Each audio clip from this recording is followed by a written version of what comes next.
कहते हैं कि अरे भिक्षा मांगने से क्या होता है, काम काज करो, रोज के रोज भिक्षा मांगने जाते हैं, भगवान ने हाथ पैर दिए हैं, काम करके कमाओ। ऐसा नहीं कहना चाहिए। वो कोई आपसे कोई बहुत बड़ी चीज लेने के लिए नहीं आया है, आपसे उसके हिस्से का धन या उसके हिस्से का भोजन, उसके हिस्से की वस्तु लेने आया है। क्योंकि आप लोगों ने सुना ही होगा, दाने दाने पर लिखा है खाने वाले का नाम। आपके यहाँ जो अन्न है उस अन्न में उसका भाग है, इसलिए वो लेने आया है। और भाग आज नहीं लगा है, जिस दिन आपने उस अन्न को पृथ्वी में बोया था उसी दिन उसके भाग्य में वह अन्न था, उस पर उसका नाम लिखा हुआ था, वह अन्न उसके भाग्य में था, वो अपने भाग्य का लेने आया है। इसलिए लौटाए नहीं। जो हमारी श्रद्धा है, जितना बन सके हम उसे दें और प्रयास ये करें कि वह पवित्र हो। साधु सेवा करें, हमारे यहाँ कोई संत आए उनकी सेवा करें, ब्राह्मणों की सेवा करें, माता पिता की सेवा करें, क्योंकि उन माता पिता ने हमें जन्म दिया है। बहुत से लोग ऐसे होते हैं, विवाह होने के बाद माता पिता को वृद्धाश्रम में छोड़ आते हैं, लेकिन ऐसा नहीं करना चाहिए। आज हमारा विवाह हुआ, विवाह होने के बाद जैसे ही हमारी पत्नी घर में आई कि हम अपने माता पिता को वृद्धाश्रम में छोड़ आते हैं। लेकिन याद रखो, आज माता पिता हमें बोझ लगने लगे। जिस समय हम छोटे थे हम माता पिता के ऊपर आश्रित थे, अगर माता पिता को हम बोझ लग गए होते और वो हमें किसी अनाथालय में छोड़ आते तो क्या आज उनको वृद्धाश्रम जाने की नौबत आती? नहीं, उनको हम बोझ नहीं लगे। उन्होंने हमें पाला पोसा, हमें हर एक वस्तु प्रदान की जो हमें चाहिए की, जो हमने मांगा सब दिया। माँ ने हमारी हर एक छोटी से छोटी जरूरतों को पूरा किया। पिता ने हमें अच्छी से अच्छी शिक्षा दिलाई, संसार की हर वस्तु को दिखाया, संसार में चलना सिखाया, संसार के लोगों को पहचानना सिखाया। और वही माता पिता जब हम पर आश्रित हो जाते हैं तो वो हमें बोझ लगने लगते हैं। लेकिन विद्वान कहते हैं कि हम भगवान को प्रसन्न करने के लिए मंदिर जाते हैं, लेकिन हमारे घर में जो भगवान माता पिता हैं, अगर हमने उन्हें प्रसन्न कर लिया, आप मंदिर जाओ या मत जाओ, वो भगवान खुद प्रसन्न हो जाएगा। बस तुम्हारे माता पिता को प्रसन्न कर लो। और तुम्हारे माता पिता अगर घर में दुखी हैं तो कितना ही मंदिर जाओ, कितना ही प्रसाद चढ़ाओ, बड़े बड़े भंडारे कराओ, बड़े बड़े तीर्थ स्थानों में जाकर दान करो, और माता पिता अगर तुम्हारे खुश नहीं हैं तो वो भगवान भी खुश नहीं है। क्योंकि भगवान हर घर में एक साथ नहीं जा सकता था, इसलिए भगवान ने अपने ही रूप में हर घर में माता पिता को भेजा है। अगर हमने माता पिता की सेवा कर ली, माता पिता को प्रसन्न कर लिया, समझ लो हमने भगवान को प्रसन्न कर लिया। अगर हमारे माता पिता हमसे दुखी हैं तो समझ लेना वो भगवान भी हमसे दुखी है, वो प्रसन्न नहीं है।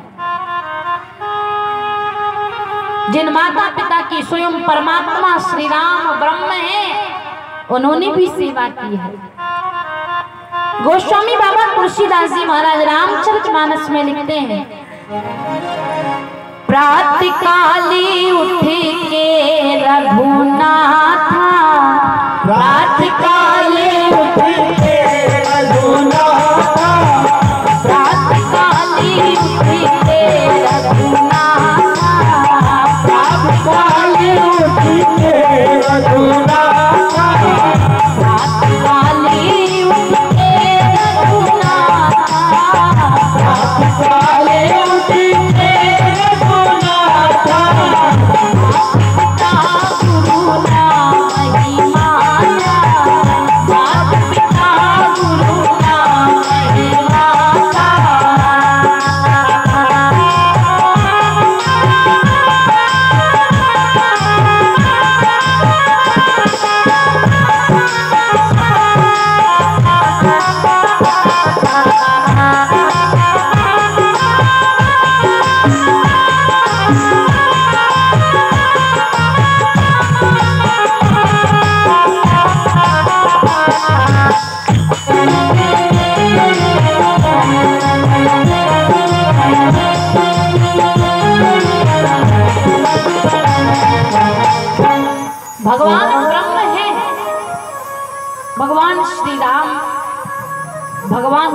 बाद, परमात्मा होने के बाद, ब्रह्म होने के बाद अपनी माता पिता और गुरु की सेवा किया करते हैं। भगवान श्री कृष्ण अपने माता पिता की सेवा करते हैं, लेकिन हम रामचरितमानस को सुनते हैं, भगवान कृष्ण की कथाओं को सुनते हैं, सत्संग में जाकर भगवान के पावन चरित्रों को सुनते हैं, तो सत्संग में जो हम कथाएं सुनते हैं ज्यादा नहीं तो कुछ तो हमारे जीवन में धारण करें। हम सत्संग से कुछ तो सीखें। हमें अपने माता पिता की सेवा करनी चाहिए। क्यों? क्योंकि उन माता पिता ने हमें जन्म दिया है, पाल पोस कर बड़ा किया है। माँ ने 9 महीने तक हमें अपनी कोख में रखा, कई कष्टों को सहा, लेकिन आज का बेटा वो माता पिता को बोझ समझने लगता है। और तो और कई बेटे तो ऐसे होते हैं, अगर माँ कह दे कि बेटा मैंने तुझे 9 महीने तक अपनी कोख में रखा है, इतने कष्टों को सहा है, तुझे ऐसे पाल पोस कर बड़ी मुसीबत में बड़ा किया है, तो बेटा क्या कहता है, माँ 9 महीने कोख में रखा है तो किराया ले लो। लेकिन धिक्कार है ऐसे बेटों को। उन माँ की कष्ट का, उस पीड़ा का हम अनुमान भी नहीं लगा सकते। उन माता पिता ने हमें कैसे रखा, कैसे पाला, कैसे पोसा, और हम उन माता पिता की सेवा तक नहीं कर सकते। सेवा में वो कोई हमसे बहुत धन या पैसा या रुपया कुछ नहीं चाहते। बूढ़े माता पिता, समय से 2 रोटी मिल जाए और क्या चाहिए, वो तो उसी में प्रसन्न है। लेकिन हम उन्हें समय से भोजन भी नहीं दे पाते हैं। उनकी इच्छा कुछ नहीं रहती, बस आपको देखकर प्रसन्न है, कम से कम उन्हें सुबह शाम 2 समय पर भोजन तो मिल जाए। लेकिन अगर हम अपने माता पिता की सेवा नहीं करेंगे, याद रखना, तुम भी कितना ही प्रयास कर लेना, तुम्हारे बच्चे भी तुम्हारी सेवा करने वाले नहीं हैं। क्योंकि एक बार की बात, एक बेटा बहू अपने जो माता पिता हैं, वह उन माता पिता को मिट्टी के कुल्हड़ में भोजन दिया करते हैं। रोज वह माता पिता उन कुल्हड़ में, मिट्टी के कुल्हड़ में, मिट्टी के बर्तनों में भोजन करते। तो बेटा बहू भोजन करने के बाद उन्हें ले जाकर घर के बाहर एक कोने में फेंक देते। लेकिन उनके घर में एक छोटा सा उनका बेटा है, वह क्या करता, जाता और जहाँ माता पिता उस कुल्हड़ को फेंक कर आते, उन मिट्टी के बर्तनों को फेंक कर आते, वो पीछे से जाकर उन बर्तनों को उठा कर ले आता और घर में एक कोने में छुपा छुपा कर रखते जा रहा है। कई दिनों तक ये नियम चलता रहा। बेटा बहू अपने माता पिता को मिट्टी के बर्तनों में भोजन देते, भोजन के बाद घर के बाहर फेंक आते, उनका छोटा सा लड़का जाता उठाकर घर में ले आता और छुपा कर रख लेता। एक दिन उसकी माँ ने देख लिया, पिता से कहा, देखो ये सारे बर्तन मिट्टी के हम बाहर फेंक देते हैं, लेकिन ये घर में कैसे आ गए? तो पीछे से उनका छोटा सा लड़का कहता है, माँ मैं लेकर आया हूँ। तो उसकी माँ कहती है, बेटा ये बर्तन बेकार हैं, जूठे हैं, ये मिट्टी के बर्तनों का तू क्या करेगा? हमारे घर में इतने सुंदर सुंदर थालियां हैं, उनमें भोजन करना, इनका क्या करेगा? जा बाहर फेंक दे। वह बच्चा कहता है, नहीं नहीं, इनको बाहर नहीं फेंकना है। कहा तो क्या करोगे इनका? तो छोटा सा बच्चा कहता है, माताजी, पिताजी, जब मेरा विवाह हो जाएगा, मेरी पत्नी घर में आ जाएगी, तुम दादा दादी की तरह बूढ़े हो जाओगे, तो तुम्हारे लिए मैं रोज मिट्टी के बर्तन नए थोड़ी लाऊंगा, इनमें ही भोजन दूंगा, इसलिए इकट्ठे कर रहा हूं। हम जैसा करेंगे वैसा हमारे साथ होगा। हमने अपने माता पिता की सेवा नहीं की, याद कर लेना, आपके बच्चे भी आपकी सेवा करने वाले नहीं हैं। अगर आपने अपने माता पिता की सेवा कर ली तो आपको अपने बच्चों से कहने की आवश्यकता नहीं पड़ेगी कि बेटा बुढ़ापे में हमें एक गिलास पानी दे देना या बुढ़ापे में हमारी देखभाल करना, कोई आवश्यकता नहीं। वह देखेगा तो खुद उसमें संस्कार पड़ेंगे और वह खुद आपकी सेवा करेगा। लेकिन आपने सेवा नहीं की तो खटिया पर पड़े पड़े पानी मांगते मांगते मर जाना, पानी मिलने वाला नहीं है। इसलिए माता पिता की सेवा करें। बहुत सी बहुएं ऐसी होती हैं कि जैसे ही विवाह होकर ससुराल में आई, एक आध महीने अच्छी रहेंगी, बस दूसरे महीने से महाभारत, सास बहू में महाभारत चालू हो जाती है। लेकिन निवेदन है माताओं से भी, सासों से भी और बहुओं से भी कि आप में जो महाभारत होती है, जो लड़ाई झगड़ा होते हैं, वो जानते हो क्यों होते हैं? क्योंकि जब सतयुग त्रेता था तब एक मंत्रा थी। त्रेता युग में सिर्फ एक मंत्रा थी, जिसके कारण राम जी को 14 वर्ष का वनवास हो गया, सारे अयोध्या के राज्य में शोक छा गया एक मंत्रा के कारण। लेकिन आज कलयुग में हर घर में एक मंत्रा है। और मंत्रा की पहचान भी मैं आपको बता दूं। देखेगी घर में बहू अकेली है तो बहू के पास पहुंच जाएगी, बेटी रोज तू ही काम करती है, रोज भोजन तू ही बनाती है, कभी तेरी सास कुछ नहीं करती, बस चिंगारी प्रकट कर दी उसने तो उसका काम हो गया। धीरे धीरे धीरे धीरे ऐसी बात करते करते एक दिन सास बहू दोनों में महाभारत करवा देगी। और अगर देख लिया कि घर में सास अकेली है, बहू नहीं है, तो सास के पास पहुंच गई, बहन तेरी बहू बैठी रहती है, कुछ काम नहीं करती, तो कुछ काम सिखाओ, ऐसे ही बैठी थोड़ी रहेगी, महारानी बना के रखोगी, बस उसका काम ही यही है। लेकिन माताओं बहनों से निवेदन कि सासों को उन मंत्राओं से कह देना चाहिए कि देखिए बहन जी, आप मेरे घर में आई हो, बैठो, चाय पियो, पानी पियो, लेकिन अगर मेरी बेटी जैसी बहू के बारे में एक शब्द भी कहा तो ठीक नहीं होगा।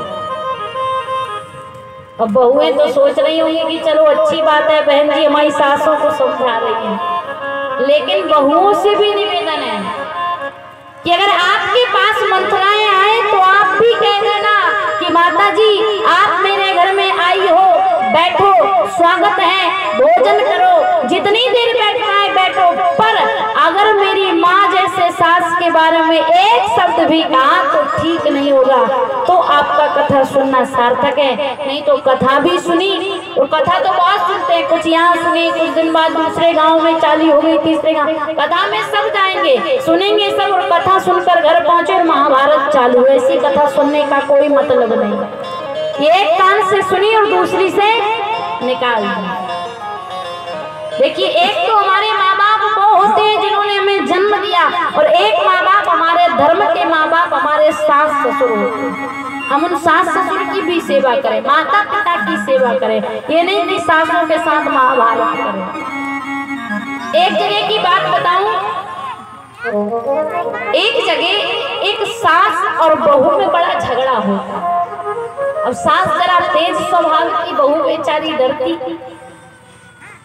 बहू अपने मायके में अकेली थी तो बढ़िया सब खाती पीती रही मन मर्जी का, लेकिन ससुराल में आई तो ससुराल में सास का स्वभाव जरा तेज है, वह सास से डरती है, ठीक से खाती पीती भी नहीं, दुबली हो गई। अब वह सोचती है कि बहुत दिन हो गया है विवाह हुई, मैं एक काम करती हूँ, मैं कुछ दिन के लिए मायके चली जाती हूँ तो कम से कम मैं अपनी मन मर्जी से रह तो सकूंगी। तो मैं अपनी सास के पास जाती है, सासू माँ अगर आपकी आज्ञा हो तो मैं अपने मायके चली जाऊं। सास जो है वो थोड़े कंजूस स्वभाव की। सास ने कहा क्यों? बहू कहती है वो एक पूजा आने वाली है 2-4 दिन बाद, और उसमें शुद्ध दूध का खीर और मेवा मिष्ठान बनेगा, और आप जो है वह तो पूरे दूध को बेच देती हो, घर में दूध रहेगा नहीं, कैसे खीर बनेगी, कैसे पूजा होगी, इसलिए मैं सोच रही हूँ कि मैं मायके चली जाऊँ, मेरी पूजा भी हो जाएगी। सास सोचने लगी कि देखो अगर ये मायके जाएगी तो किराया खर्चा लगेगा और 2-4 दिन में आएगी तो काम भी करना पड़ेगा। इसलिए सास ने सोचा क्यों ना इसको रोक लिया जाए, उस दिन जिस दिन पूजा होगी उस दिन दूध बेचेंगे नहीं। कहा ठीक है। तो सास बोली नहीं, मायके जाने की आवश्यकता नहीं है। कहा जिस दिन पूजा हो बता देना, उस दिन दूध बेचेंगे नहीं, घर में रख लेंगे। बहू ने सोचा चलो अच्छा है, कम से कम खीर बनेगी, खाने को मिलेगी। उसने 1-2 दिन निकले और बोली सासू माँ आज पूजा होनी है। तो सास ने घर में खीर रख ली। बहू ने जल्दी जल्दी सुबह उठकर झाड़ू पोछा किया, स्नान करके और खीर बनाई। अब सास कुछ काम से बाहर गई हुई थी, उसने सोचा पता नहीं खीर कैसी बनी है, जल्दी से चख लूं। अब जैसे ही चखने वाली थी कि सास आ गई। अब सास ने भी देखा कि खीर तो बन गई है, बड़ी अच्छी खुशबू आ रही है। तो सास कहती है जा बहू गाय के यहाँ पर कुछ काम काज करिया। कहती आज सब काम हो गया। कहा रसोई में कुछ काम करिया। कहा वहाँ भी हो गया। कहा पूजा कर ले। कहा पूजा भी हो गई। कहा फिर? कहा कि बस अब तो खीर वाली पूजा करनी है। सास कहती अरे जाकर पानी तो भर ला। तो बहू कहती आज तो मैंने पानी भी भर लाई। सास सोचती है खीर की बड़ी अच्छी खुशबू आ रही है, मैं खाऊंगी कैसे जब ये कहीं जाएगी नहीं। तो जहाँ पानी के बर्तन रखे हुए थे उनमें जानबूझकर पैर मार दिया और कहती है कि मेरा गलती से पैर लग गया है, तू जा दूसरा पानी भर ला। अब बहू भी देख रही है कि जानबूझकर पैर मारा है, तो बर्तन खाली किए और पानी भरने के लिए जा रही है और बार बार पीछे पलट के देखती जाती है। अब सास भी दरवाजे पर खड़ी खड़ी देख रही है कि बहू कब दूर जाए, दिखना बंद हो तो मैं जल्दी से रसोई में जाऊं और खीर खाऊं। सास दरवाजे पर खड़ी खड़ी देख रही है, बहू बर्तन लेकर जा रही है, बार बार पलट पलट कर देख रही है कि क्यों भेज रही है, कारण क्या है। और जैसे ही बहू का दिखना बंद हुआ, सास जल्दी से लौट कर आई, एक बड़ा सा कटोरा लिया और कटोरे में जल्दी जल्दी खीर निकाली। काजू किशमिश बादाम जो डले हुए थे ऊपर ऊपर की निकाल के जैसे ही खाने वाली है, बहू ने भी सोचा कि जानबूझकर पैर मारा है, कुछ ना कुछ तो गड़बड़। तो नल पर नहीं गई, क्योंकि सोचने लगी नल पर भीड़ होगी, समय लगेगा। तो किसी की गाय भैंस की पीने की टंकी भरी हुई थी, जल्दी से डुबाया और उठाकर चली आई। अब जैसे ही उसने कटोरा उठाकर पीने का सोचा, सास सोचने लगी कि ये जल्दी आ जाएगी और जल्दी आ गई तो क्या करूँ। मान लो ये नहीं आई, अगर मेरा लड़का आ गया या मेरे पति आ गए तो मैं क्या कहूँगी। इसलिए देहातों में, गांव में आप लोग तो अच्छे से जानते होंगे, देहातों में जो कंडा रखने की जगह बनती है, भूसा कंडा जहाँ रखते हैं, वो थोड़े घर से अलग दूर बनवाते हैं ना। तो उसने सोचा कि क्यों ना मैं वहाँ जहाँ कंडे रखे हैं वहाँ जाकर पी लेती हूँ खीर को। तो गई और कटोरा ले गई और आराम से बैठकर वहाँ पी रही है। अब बहू जल्दी जल्दी सरपट चलते आई, आकर देखा घर में सास नहीं है। पड़ोसियों से पूछा मेरी सास है क्या, मेरी सास है क्या? किसी ने कहा नहीं है। कहा गई कहाँ? लेकिन मैं सोचती है ठीक है, जहाँ भी गई होगी अपन तो जल्दी से खीर पी लो, पूजा मूजा तो है ही नहीं। तो उसने भी, बहू ने भी बड़ा सा कटोरा उठाया और जल्दी जल्दी खीर निकाली और सोचने लगी खीर पीऊँ कहाँ। सोचने लगी अगर रसोई में खड़ी खड़ी पीती हूँ, सास आ गई तो गड़बड़ हो जाएगी, मेरे पति आ गए, ससुर जी आ गए तो क्या कहूँगी। तो वो भी सोचने लगी जहाँ कंडा रखे हैं वहाँ जाकर पी लेते हैं। बड़े से कटोरे में लेकर वो भी खीर चली और सास वहाँ पहले से ही विराजमान थी। अब वो खीर पी रही है तो सुर सुर की आवाज भी आ रही है, तो उसको डर भी लगता है कि आवाज किस चीज की आ रही, कहीं कोई जीव जंतु तो नहीं होगा कंडे में। लेकिन खीर पीना है तो जल्दी से कंडे वाले घर में घुसी और जैसे घुसी कि दरवाजे के कोने पे ही अंधेरे में सास बैठी हुई थी। सास जैसे ही कोने पे बैठी थी, बहू घुसी, सास को पैर लगा और सास बोल पड़ी क्यों रही। तो बहू भी घबरा गई कि अब क्या करूँ, ये तो यहीं बैठी है। तो देखा सासू माँ, तो सासू माँ के हाथ में खीर का कटोरा, सास के हाथ में भी खीर का कटोरा, बहू के हाथ में भी। तो बहू बोली अब क्या करूँ। तो बहू कहती है सासू माँ मैं कुछ कहने थोड़ी आई हूँ। सास बोली तो कहा आपके पास खीर कम थी इसलिए और देने आई। तो कहीं कहीं ऐसा होता है, लेकिन माता पिता ने हमें जन्म दिया है हमें पाल पोस कर बड़ा किया है, उन माता पिता की हमें सेवा करनी चाहिए। क्योंकि भगवान ने भी अपने माता पिता की सेवा की है और हमें शिक्षा दी है कि हम अपने माता पिता की सेवा करें। अच्छा, कितने लोग हैं जो प्रातः काल उठकर अपने माता पिता को प्रणाम किया करते हैं, क्योंकि भगवान श्री राम प्रातः काल उठ के रघुनाथा,